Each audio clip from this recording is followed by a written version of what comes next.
This week with the Epic Weekly Trading, we're going to go through the manual entry summary. It's a report we've been putting together for the directors for quite some time, and it actually used to be on the old manager's agenda. It just kind of slipped away. So we're bringing it back. As some of you have seen over the past 2 weeks, we opened up the distribution of it. So it's now going to all the site managers as well. So everybody is getting the report now and is aware of where we stand with scanning and how Epic is being utilized at all the sites.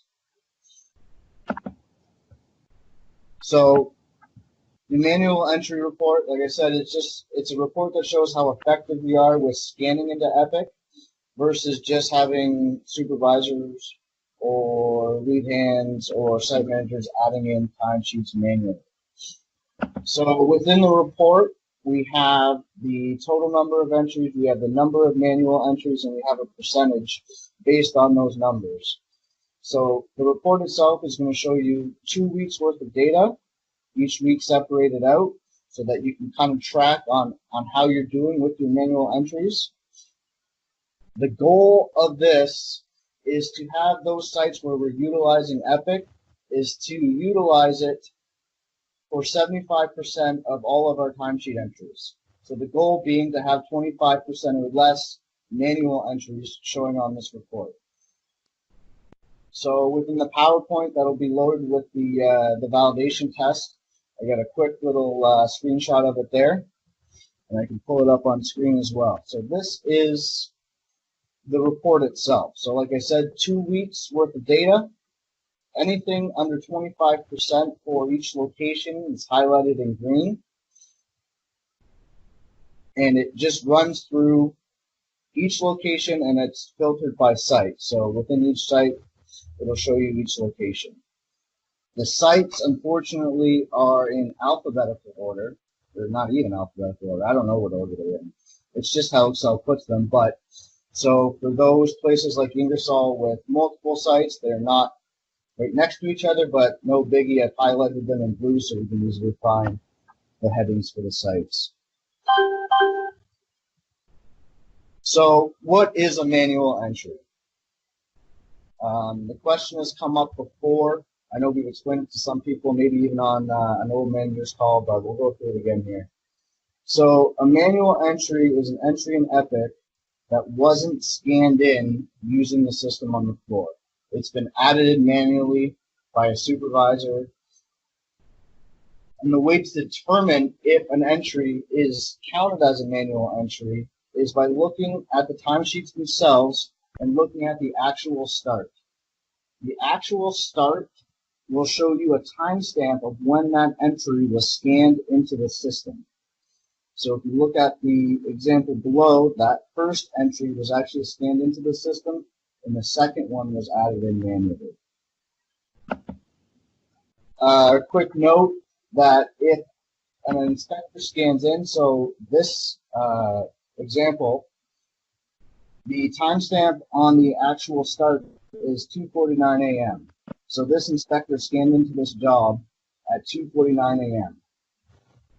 But they were working on the job at 11:30 p.m. So there must have been an issue with getting the inspectors scanned in. So the inspector came back after the fact to scan into that contract, and the lead hand manually adjusted their reported start time to 11:30 p.m. That entry is still counted as a scanned entry. We don't lose that timestamp on the scan, so it's still a scanned entry and it's not counted as a manual entry. Does anybody have any questions on that? I can show some more examples in Epic as well. So here's just some examples from that same shift where the supervisor has did her darndest to get scanned into every job she was on. So you can see we've got those 3 actual scans on her timesheets. And then when she has spread her time out across all the jobs, she's had to create some manual entries to go with that. So we have both types of entries here for her, scanned and manual.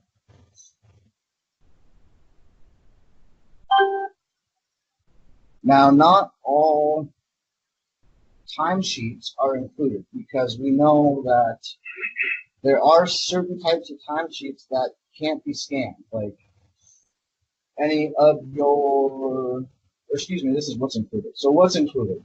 So because we know not all types of timesheets can be scanned into the system, we only look for certain types of timesheets when we're looking for the data for this report.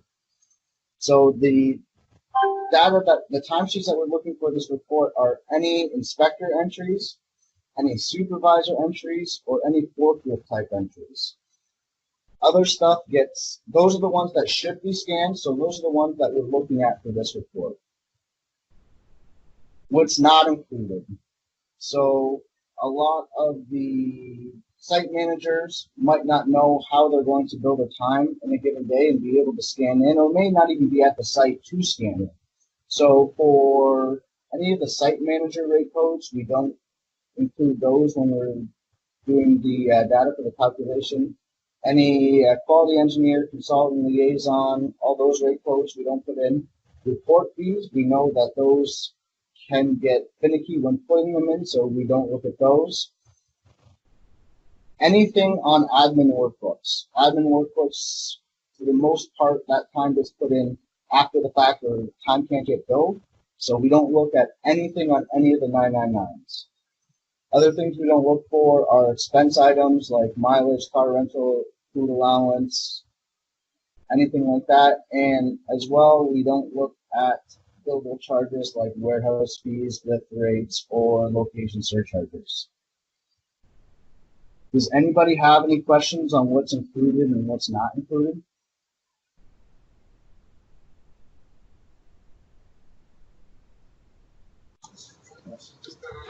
Sean, I have a question. Yep.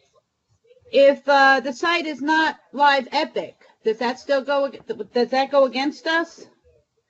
That's going to show on this report. So when we look at Avance, for instance, here in Windsor, that's going to show as 100% manual.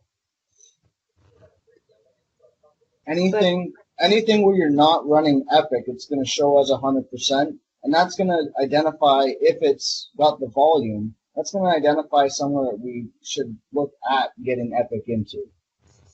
If getting Epic in is just impossible because of internet, because of data connections when you're in the building, all those can be taken into account. And we also have the Epic, non-Epic sites list here. So this is where we can go in and identify those sites where we just can't get internet, so we can't run Epic. But we will work with you to try to go through every avenue we can to get you scanning into Epic. Okay. If you've worked at both types of sites, and a site running Epic and a site not running Epic, it's so much easier and so much more efficient when you have people scanning in. No, I agree with that, but I have a lot of sites that are non-Epic. Right, and you can see here, it shows you the number of entries too, so it's not just highlighting that a site is 100% manual. It's showing you the number of entries too, so you can see that some of the sites, especially in Windsor, there's a couple, oh no, that was down week, but yeah, so some of the sites where we just don't have the volume. So it's going to show as 100% manual, but is it going to be really worth putting Epic into a spot to get 4 entries scanned every week? Generally not, but we can look at anything we can do to help you guys get Epic into each site. Okay, thank you.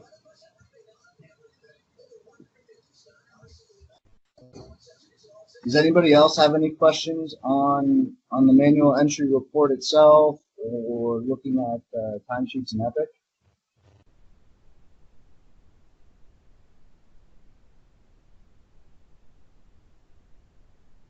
Okay, we will move on. So the other thing that we wanted to go through this week was a real quick update that we did in Epic, which shows you the work code within a timesheet. It's always been there, but it hasn't been visible.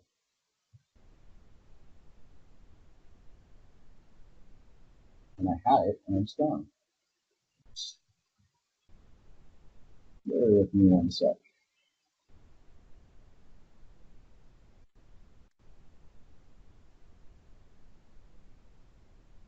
Just so I can show you.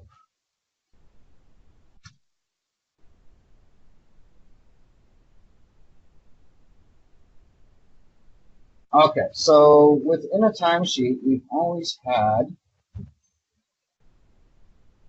this work code field.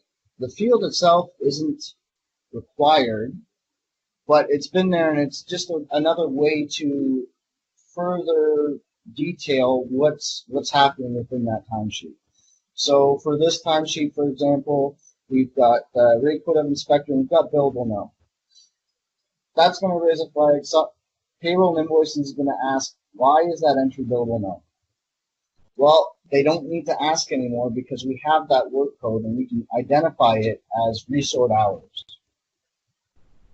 That part's always been there. What hasn't always been there is it showing on the timesheet screen.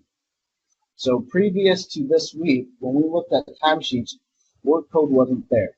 So you could look up all the timesheets you wanted, but you couldn't see what were further identified using this work code. So now we've added that into the regular timesheet screen, so you can see the work code in there. We've also added it as a filter option on the timesheets themselves. So from here, you can click on the work code field, and all of these reasons or further identifying what the hours are, they're all pre-built. So when you click on this work code field and you're looking for timesheets, you just start, just like a last name, you just start typing in what you want to look for, and it'll come up on the list. So if I select resort here and hit go, it's the exact same timesheet search I just had on screen, but now I'm just looking at those timesheets that were identified as resort.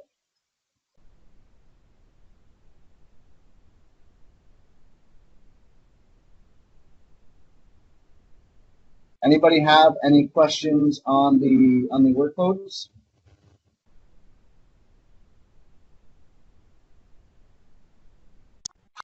Okay. So are you saying when you add that entry, does it automatically add that it's payable yes, billable no? Sorry, I just caught that. No. Or you still have. It's a regular. Okay, so it doesn't automatically. Yeah, you still have the ability to identify it however you want. Okay.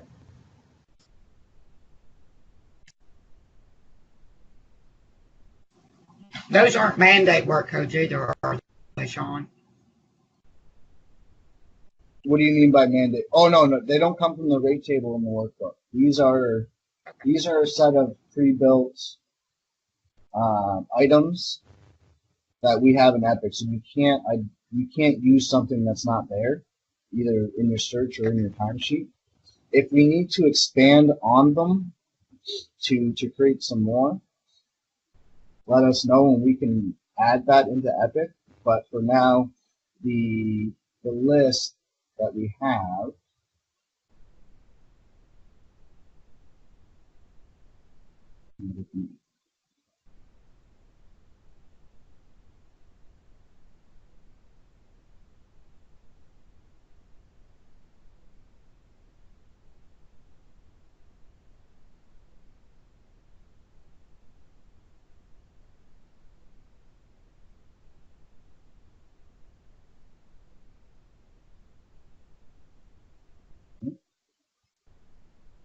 I guess I'm going to have to do my homework and figure out where that list is for us. But anyway, that list is going to be pre-built. You can only select what's there.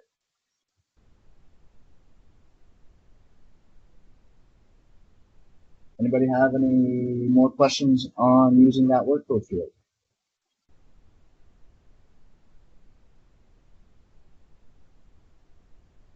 All right. Finally, we have some new tracking that we need to do in Canada.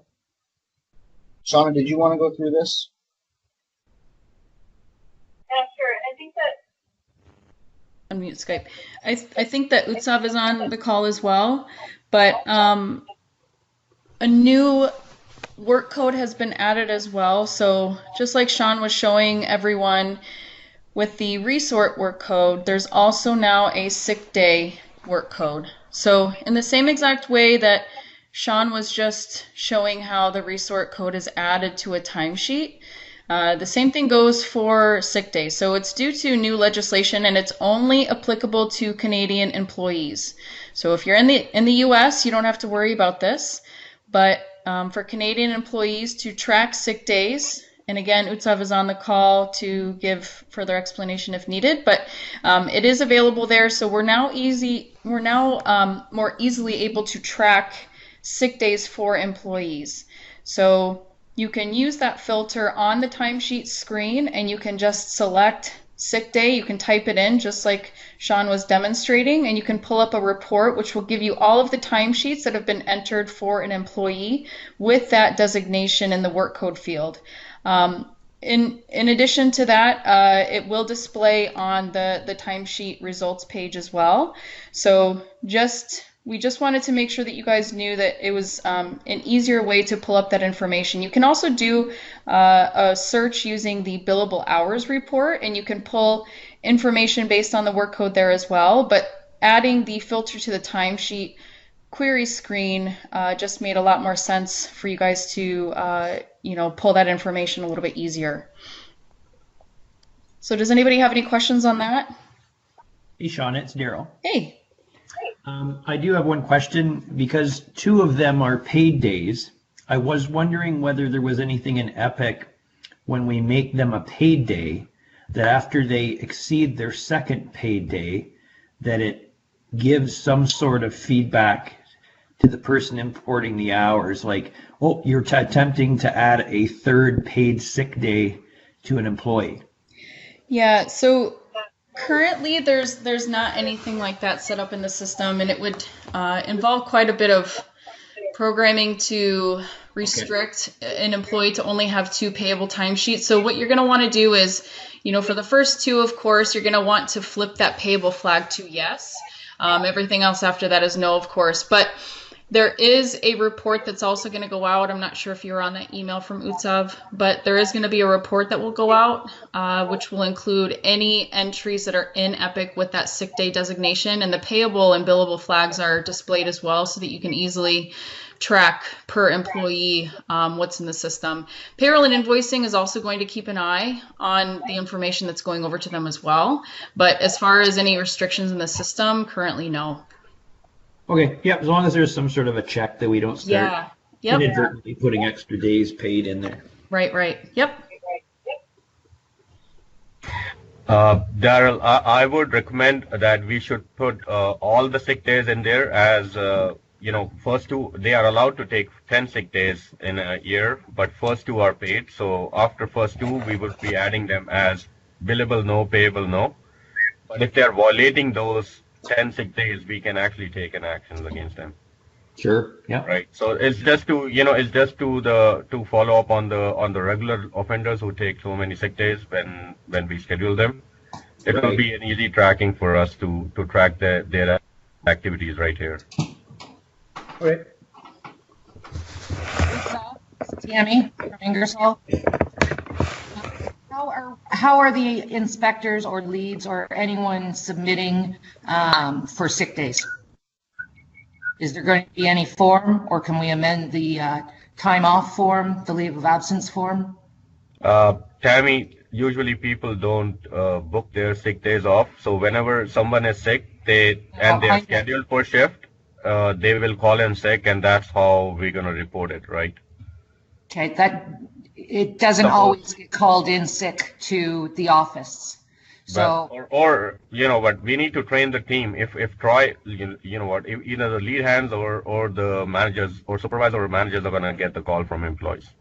If it's an inspector, we have to train our leads that if anybody is calling sick, they need to report it to the office. As per the new legislation, we have to pay their first 2 sick days off. So they need to report it. If it's not reported, then it's not claimed. We just have to track on what says availability list, whether someone was scheduled for the shift and they called in sick. We just have to pay them accordingly. Okay. Yeah, there is no forms available for that though, because as sick days are not pre-booked. So LOAs are the pretty much designated vacations that employees take.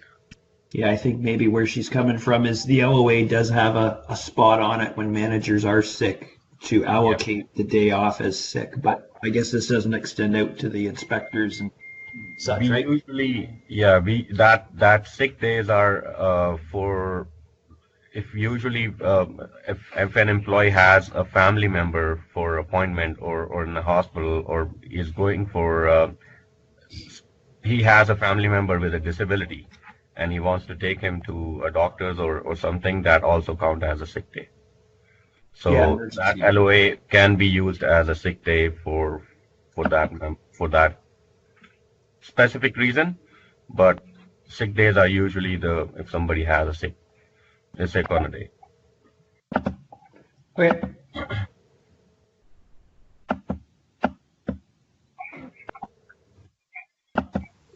Any other questions on that? Okay.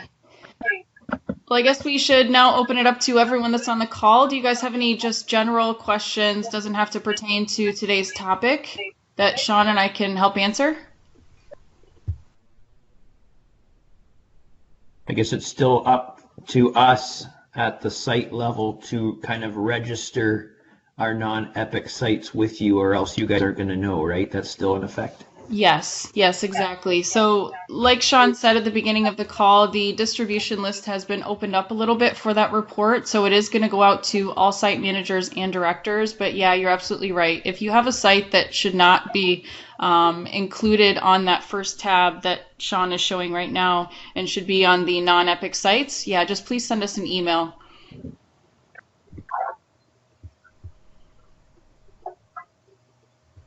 Okay. Okay, anything else?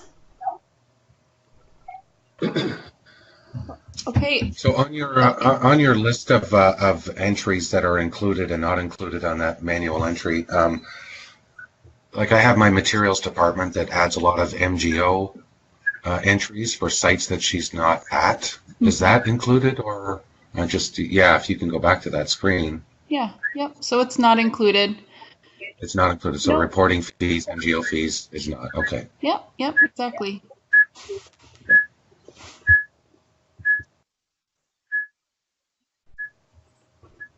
Okay, so as we said in our last call, a recording is going to get posted of this training today in its entirety on Epic, just in the same exact spot where all of the other training videos are. So anyone that's not able to make the call at 10 o'clock on Fridays, someone that's working on afternoon shift, midnights, whatever the case is, they can go into Epic and view the video that way.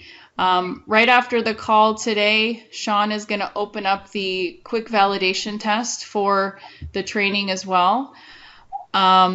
So that will be available for you to go ahead and take. And again, anyone that's not on the call, please do share that they need to go through and take that validation test. A report was to go out earlier this morning to the site managers and directors with a list of employees that have not taken the validation test from the last training. So please take a look at that and make sure that those are getting done as well. Because again, attendance on these calls is being tracked and it is a part of everyone's KPIs. So the other thing that I should mention is that those that aren't on and have to watch the video later, please send me an email and let me know that you are to be included in your site attendance number for your KPIs as well. So that's all I have. Sean, do you have anything? I was just going to do another roll call on the phone, just real quick to make sure we've got everybody. So far I've got Brenda, Laura, and Randall. Anybody else on the phone?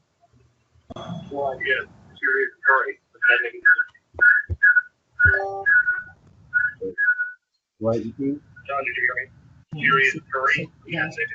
Yeah, I got you, Pete. Gary Bilmes and Jeff Bridges.